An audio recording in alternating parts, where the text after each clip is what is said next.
Welcome back to Next Gen Console Watch, the show following everything happening with the latest gaming hardware. I'm Ryan McCaffrey, filling in for Damon Hatfield this week as both host and sitting in as your usual Xbox panelist.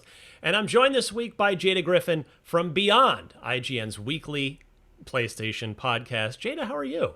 I'm doing great, Ryan. Lots of great games to play right now, so, it's keeping me busy. Yes, we are just heading into the thick of the big fall game season. But if someone is just wanting to get into the new gen of gaming, particularly in Japan, they are going to have a more expensive time doing so. So Sony confirmed this week a price hike. Yes, again, this is the second time, a price increase in Japan on the PS5, also on the PSVR 2 and accessories as well. So Jada, it's an equivalent, a US dollar equivalent of a $90 increase on the PS5. The PSVR 2 is now the US equivalent of $600 in Japan. And again, like I said, the DualSense, other accessories going up as well. So, first of all, I guess let's just address that, Jada, because Sony's pointing to general market macroeconomic forces here, but whether you want to accept that or not, what is your take on this? How does this make you feel as a gamer? Yeah, I mean, let's be real. Inflation and macroeconomics are always going to come into play and increase prices for lots of goods, not just consoles and luxury things that we like to spend money on. But at the same time, like, we're on, year 4 of the PlayStation 5 now at this point, and year 2 of the PSVR 2, and while the PS5 has been selling really well, used to be you couldn't find them on the shelves, now they're readily available. You have to just kind of wonder where the thought process is here from Sony thinking about their consumers, because you would think at this point they would want more people to dive in to the PS5s, not and at an easier price, have an easier price for them to jump in, versus now charging a little bit more. And granted, this is the Japanese market. The yen is having some issues right now, but at the same time, I think it would have been a very cool win for Sony in the PR department if they would have instead been like, hey, prices are going up on parts for PS5s. We're going to eat that cost for fans, though. Like, making some type of announcement, making them look like the good guys, instead of, here, we're looking at 2 price increases in 2 years for markets outside of the US. And it just doesn't feel good as a gamer. It doesn't feel good. Yeah, this is historically unprecedented in the console market, for not only for there to be a price increase at all, but in the middle of a generation, but 2 of them, as you noted, and just at this point in the generation. Like you said, we're in year 4. We're almost at the end of year 4. It's the end of August as we record this and publish it. So, we're just like 2 months and some change away from the actual 4-year anniversary of the PS5's launch. And it's just crazy that this continues to be an issue. Now, Xbox also raised prices outside of North America at a point earlier in this generation as well, so they're not immune to it. And Xbox, certainly, they have effectively no presence in Japan, so I can't imagine there'd be any benefit really for them to increase in Japan specifically. But Jada, if you want to compare apples to apples, let's look at the Nintendo Switch. There has never been a price increase on the Nintendo Switch, despite that Japanese gaming company being subjected to all the same macroeconomic market forces that Sony and the PlayStation are. Yeah, I mean, call a spade a spade. Switch is probably cheaper to manufacture than a PS5. So I'm sure Nintendo's having less issues with that. But we've also seen things with Nintendo of taking that road that I suggested that Sony could have done, of having that positive PR spin. We always go back to the Iwata situation where he took the price, he took that salary cuts for his employees. Nintendo does those types of things. So even if Nintendo is going through the same kind of macroeconomics issues right now, they're 7 years into their console span, so it would be really weird to see them increase the price. But B, that's just not the type of company. It's generally, I don't want to say a failure when you see a company raising their prices on something, because it's not. But at this point in time, when you're trying to build your ecosystem as big as possible, that definitely takes a lot of wind out of your sails from a customer perspective. The Switch, like I said, 7th year, we're expecting a new Switch next year. Like, is what all the rumors and everybody is talking to. I think they said it in a shareholders meeting as well. But yeah, it's Nintendo also hasn't done any price cuts on their Switch though either. True. They've done like, Christmas bundles. They released the Switch Mini, which is a cheaper SKU. Yeah, the Switch Lite, excuse me. And then they also, I'm sure we're going to talk about it later, but they also released the OLED version, which was a more premium for more money. So that is kind of an increase, but you get a better version, so, kind of balances out. And I want to talk about this in the context now of the sort of bigger picture. I mean, obviously this is just Japan. We don't know if this price increase will be translated to other markets, including the U.S. History suggests probably not, would be the good news for North American viewers and listeners here. But, I mean, Jada, it's fair to wonder what this is doing for, at the very least, for consumer and gamer enthusiasm in Japan when, I mean, over here, the PSVR 2 has recently quite a bit actually been discounted a lot. It's seen $200 discounts, and they still don't really seem like they're moving. So that getting a price increase in Japan seems a little extra bizarre. And there's the matter we've talked about a number of times before on this podcast as well. This show is, are gamers even really getting what they thought they were promised at the beginning of this generation 4 years in with prices going in the wrong direction, where we're still seeing 30 frames. We're not seeing 4K 60 on nearly everything. We're still seeing almost everything come out on the old consoles as well as the new ones. Mm-hmm. I mean, with this price hike, again, limited to Japan here for the moment, but does this mean that gamers are just paying more for an ultimately underwhelming generation? It's kind of weird. You see, there's been a couple stories recently about things happening in the industry of where the early access versions of even games themselves having better versions of stuff and things getting nerfed after the early access, or things being changed for maybe not the better after that initial buy-in. So I don't think it's any type of conspiracy theory of like Sony offering less later than those who adopted early, but does bring up the good question. You bring up a very good question, Ryan. Like, the PS5 boxes, when we got them, had like 8K labeled on the boxes. And where's that? Like you said, we're still barely getting games that have that 4K 60 FPS. We're getting a lot of, I've seen a lot of conversations, especially on IGN.com, but also in various other channels, about people complaining about games that are going to be launching, upcoming big launches that are going to be 30 FPS. And they're like, why aren't we getting 60 FPS? Where is this?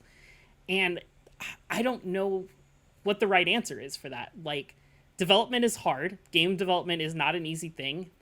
Development times, if we've seen, has extended. It's longer. It takes longer to develop a AAA big budget game now than it ever has. And something's got to give, and we don't know where the push and pull is. What's going to be this magical solution that's going to fix this? Is there going to be something that's going to help fix all these things? Is the rumored PS5 Pro going to be this all mecca of things that's going to save and give us the things that we were initially promised at the initial, or maybe not promised, but highlighted or suggested at the beginning of the generation? Only time's going to tell, sadly. I hope it does, but also that's asking gamers, especially now in Japanese markets, to spend another maybe $600. Who knows what the price on the PS5 Pro is going to be? Like, they're not going to raise the price on the standard PS5 and then release a Pro in 6 months for less, right?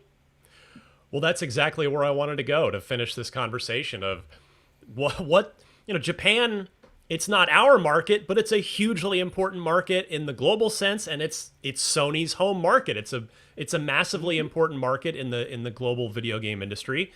And so what about the PS5 Pro, the heavily rumored but still unannounced PlayStation 5 Pro?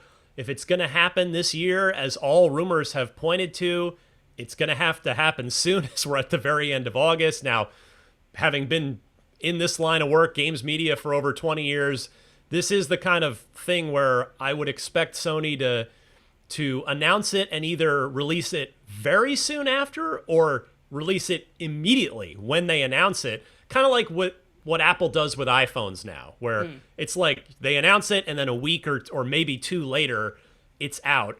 Because certainly Sony doesn't want to Osborne existing PS5 sales for anybody that might go out and pick one up, on the off chance that they might want to wait for the PS5 Pro, but then see the price of it and decide not to buy anything at all. So we'll find out about PS5 Pro soon enough, but assuming it is a real thing that is coming this year, given these price hikes in Japan, Jada, where's your mind at now? What were you thinking the price might be on PS5 Pro, and what are you thinking now? I mean, so right now, current PS5 prices are $499 for the standard and $399 for the digital. Like, I have to imagine if we're doing a Pro, it's got to be somewhere around that range. If we're going, we're at the midpoint of the generation. If you look at previous PlayStation generations, they generally, when we get refreshes or Pro versions of consoles like we've done with the PS3 and the PS4, I believe they usually go down in price at that point in time. I could be wrong. I'd have to double check on the PS4 Pro. I can't remember what those prices debuted at. But it'd be very strange to see it come out and be like a $600, $700 console. I don't know if there is a big enough market for fans. And maybe there is. Maybe there is a big enough market. Maybe if they're going to drop a $700 PS5 Pro, it's going to actually do all the things and give this actual true next-gen experience that everybody has been waiting for, and people can stop calling this generation mid. Like, who knows? Maybe it'll solve that. Maybe it'll be the solution to all our problems in gaming. Realistically, probably not. But it's such a weird position that Sony is in right now with that. I do think you're right. I think that they probably will go with a Apple kind of drop. I think they'll probably announce it and say a state of play, maybe a showcase. I don't think a showcase, probably a state of play. They did that for, I want to say, for the Portal, as well as like the earbuds. They did that in a state of play.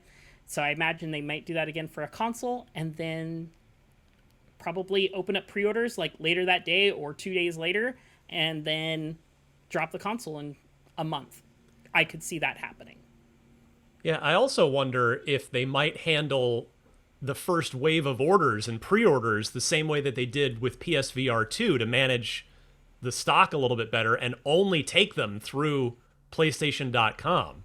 I could see that. I wouldn't be surprised. Yeah, that being a possibility. And then closer to the holiday season, like maybe another month after, then they can, as supply goes up, then they hit them, they hit the traditional retail channels like Best Buy and Amazon and what have you. But yeah, I've been thinking $600 all along for this thing, and I wonder if the price in Japan will be reflected in the US, in North America, or not. I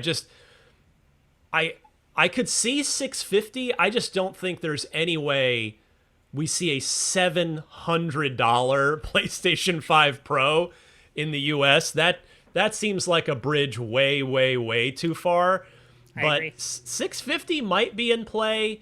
I'm still hoping that it won't be more than $6, but you're absolutely right. It's not going to be $550 while the vanilla PS5 is still $500. So it's going to be at least $600. Yeah. And I mean, I hope you're right. I mean, I got a little chuckle when you joked about the mid-generation refresh possibly being the thing that makes this generation no longer mid from a hardware perspective. The hope is they release the Pro console. Maybe it comes out at $600, and they drop the price for the standard and the digital. That would be a winning solution, I think, for Sony. They start clearing out the current stock of the older models that they no longer want to produce because they're making the new Pro, and they want everybody to spend the new $600 again.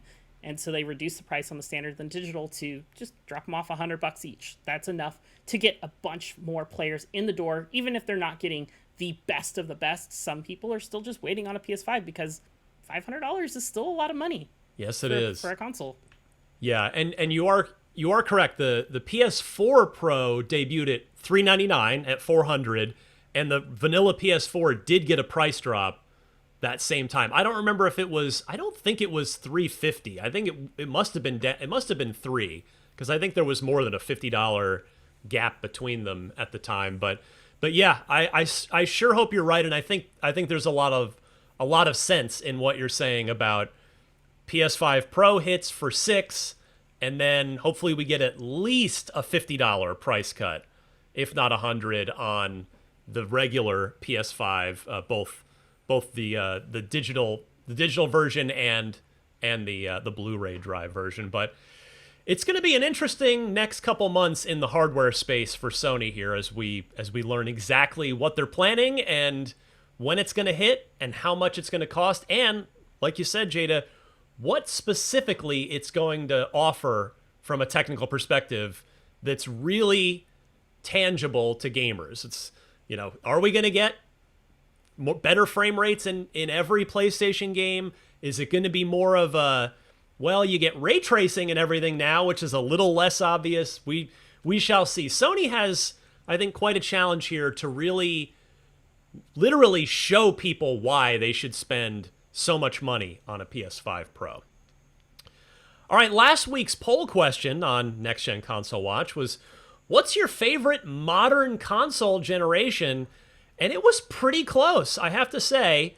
The Xbox 360, PS3, Wii generation getting 36% of the vote. Right behind it, at 33%, was the PS2, Xbox GameCube generation. I would have had a tough time. I definitely would have chosen one of those. I don't know quite which I would have gone with. I would have had to sit with that one for a minute.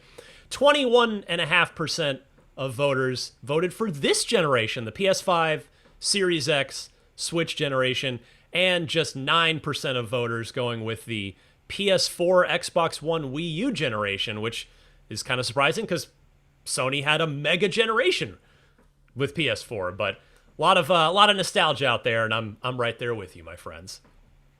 Next week's poll, which you can vote on right now at IGN.com, is, what are you willing to pay for a PS5 Pro? $550 to $600? You willing to go $600 to $650? You willing to go $650 to $7? Are you willing to go over $7? Or are you just not interested in the PS5 Pro, should it in fact become real, as it has been heavily rumored? Vote now at IGN.com, and we will go over the results on next week's podcast. But that'll do it for this week's episode of Next Gen Console Watch. Thank you to Jada, and thank you to Jobert behind the scenes making this episode possible. My name is Ryan, and we will be back next week with more on the latest gaming hardware. We'll see you then.